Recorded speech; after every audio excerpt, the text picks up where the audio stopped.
জানেন তো, অনেকে ভুল করে যে ডাক্তারবাবু আমার পারফরমেন্স অতটা ভালো নেই, টেস্টোস্টেরন করে দেখছি যে আমার টেস্টোস্টেরন লেভেলটা অতটা ভালো নয়। কিন্তু আপনি তো ডাক্তারবাবু বলছেন টেস্টোস্টেরন, সেটা তো আমার জিমের ট্রেনারই দেয় না।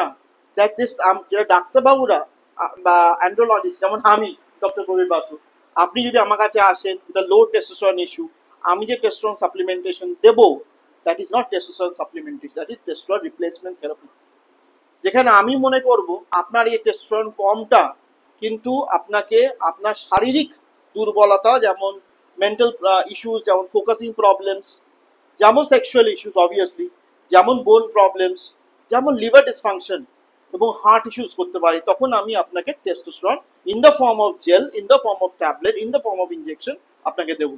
কিন্তু আপনার জিম ট্রেনার যেটা দিচ্ছে যে ছোট ছোট ট্যাবলেট, সেগুলো কিন্তু টেস্টোস্টেরন সাপ্লিমেন্টেশন, সেটা ক্ষেত্রে কিন্তু আপনি মাসল বিল্ডিং এর জন্য নিচ্ছেন, সেটা কিন্তু আন্ডার সুপারভিশন নেওয়াটা হয়তো আমার দিক দিয়ে বলবো আমার উচিত না।